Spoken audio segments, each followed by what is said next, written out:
Hello friends, मैं Mohammad Saidulla, assistant professor, Valmiki BEd college Vaishali, BEd द्वितीय वर्ष, course 10 creating and inclusive education का टॉपिक है भाषाई अल्पसंख्यक लिंग्विस्टिक माइनॉरिटी।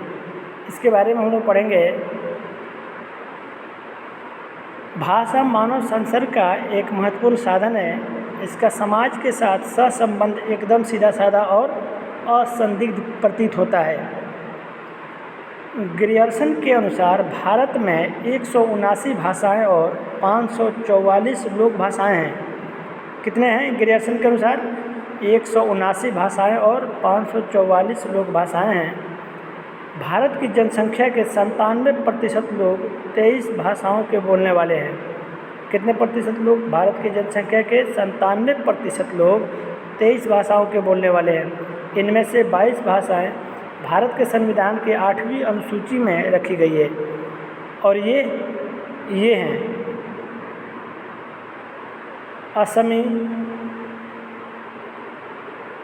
बंगाली, गुजराती, हिंदी, कन्नड़, कश्मीरी, मलयालम, मराठी, उड़िया, पंजाबी, संस्कृत, सिंधी, तमिल, तेलुगु, उर्दू, कोंकणी, मणिपुरी एवं नेपाली, मैथिली, डोगरी, बोडो, संथाली।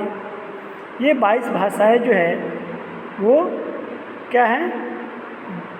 भारत के संविधान की 8वीं अनुसूची में रखी गई है ना, ठीक है ना।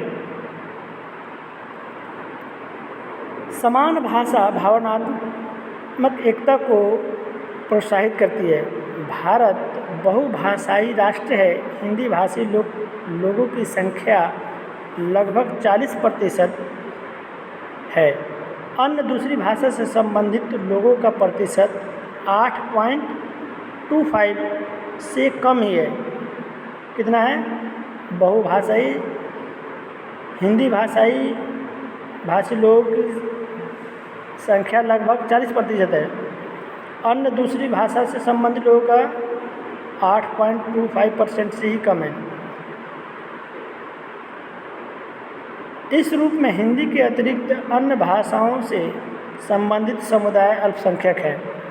भाषाई अल्पसंख्यकों के आयुक्त ने भाषाई अल्पसंख्यकों को इस रूप में परिभाषित किया है।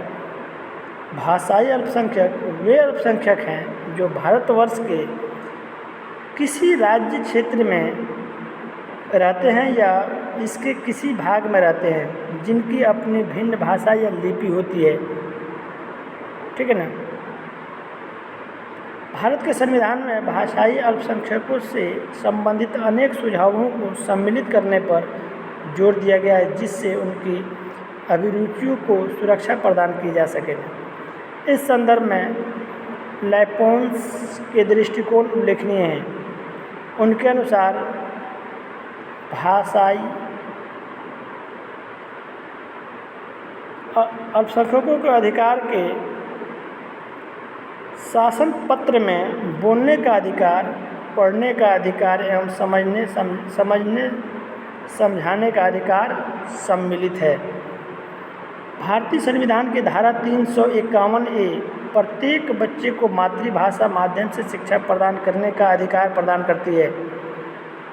कितना? संविधान की धारा 351A प्रत्येक बच्चे को मातृभाषा के माध्यम से शिक्षा प्रदान करने का अधिकार प्रदान करती है। सभी को समान रूप से विद्यालयों में प्रवेश मिले तथा निःशुल्क एवं अनिवार्य शिक्षा 6 वर्ष से 14 वर्ष आयु के सभी बच्चों को प्राप्त हो। इसके लिए संविधान के अनुच्छेद 345 राज्यों को स्वतंत्रता प्रदान करता है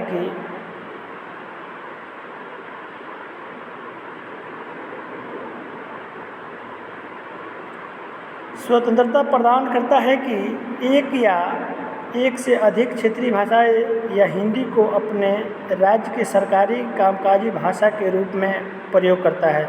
सामान्य भाषाई केवल कार्यालयी भाषा या उनके अधिकार के तौर पर देखा जाता है।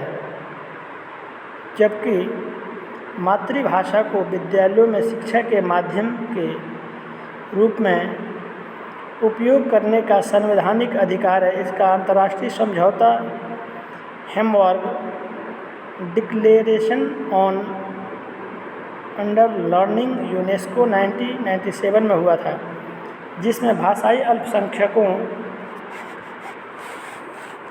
तथा प्राचीन भाषा भाषी समूहों को भी भाषाई अधिकार दिया गया है। इसमें मुख्यतः निम्नलिखित बातों को सम्मिलित किया गया है।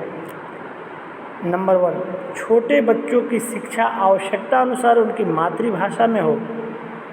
नंबर 2, राष्ट्रीय शिक्षा व्यवस्था में बृहत समुदायों की भाषा में शिक्षण सामग्री उपलब्ध कराई जाए। नंबर 3,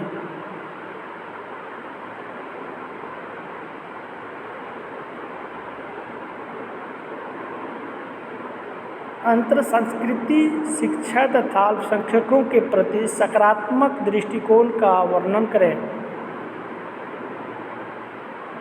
एंड लास्ट, अंतर्राष्ट्रीय भाषाओं में शिक्षण की सुविधाएं भी उपलब्ध कराई जाए। ओके।